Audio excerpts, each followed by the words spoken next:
Hello class, my name is Hugo, and for my informative speech, I'll be telling you about the World Cup. Growing up, I played and watched a whole lot of soccer, and as a result, I'm excited for the 2026 World Cup that's being hosted here in the US, as well as in Canada and Mexico. Soccer, or football as it's known across the world, is extremely popular in places such as Europe, South America, and my home country of Guatemala. Now, with the tournament fast approaching next year, there's a few key pieces of information you'll want to know before you watch any of the games. Firstly, you want to know about the different positions on the field, you want to know about the format of the tournament, and you want to know about some teams that have featured and will feature in the World Cup in 2026. So first, I want to tell you about the different positions on the field. In these two diagrams of different formations, you'll see some symbols, and each of these symbols has a meaning. G stands for goalie, D stands for defender, M stands for midfielder, and S stands for striker. Teams are only allowed one goalkeeper on the field at any one time, but teams have flexibility with other positions.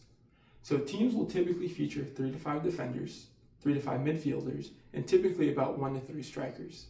And each one of these positions has a different main objective. Goalkeepers are meant to block the ball with any part of their body, including their hands, to prevent the ball from getting inside the net. Defenders have a similar job, but they can't use their hands, but they also block the ball and other players from reaching the goal. Midfielders are special in the sense that their job covers the entire field. They're meant to control the field and enable the team to transition from defense to offense so that strikers can complete their main objective, which is to put the ball in the back of the net.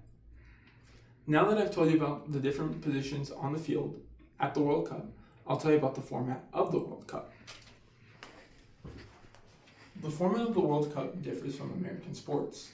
In American sports, you'll have a playoff tournament with seeding based off the regular season, and some teams are allowed to skip the first round of the playoffs.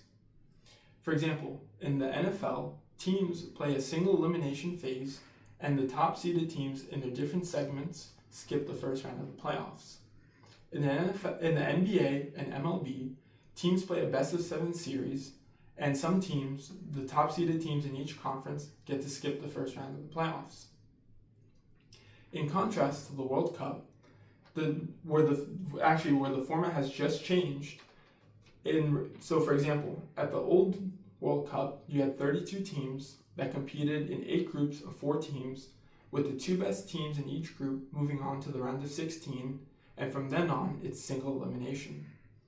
And according to a 2023 FIFA.com article, with the expanded format of the tournament, you'll have a slightly different way that these teams get to play. You'll now have 12 groups of 4 teams, and in those 12 groups, you'll have the top 2 teams advance, with the 8 best third-place teams advancing as well.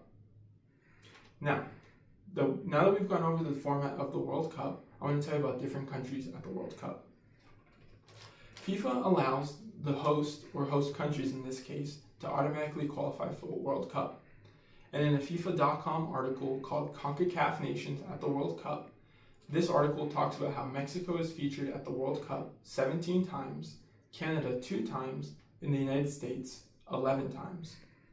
And in a different article titled The History of the FIFA World Cup, put out by footballhistory.org, it talks about how the only 2 continents that have ever won a World Cup are Europe and South America.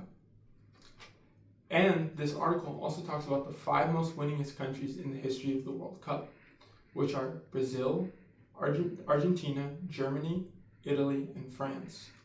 And the winningest country out of all these is Brazil with 5 titles.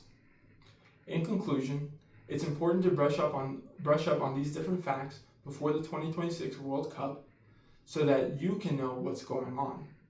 And I'll be rooting for many different countries, especially the United States and hopefully Guatemala.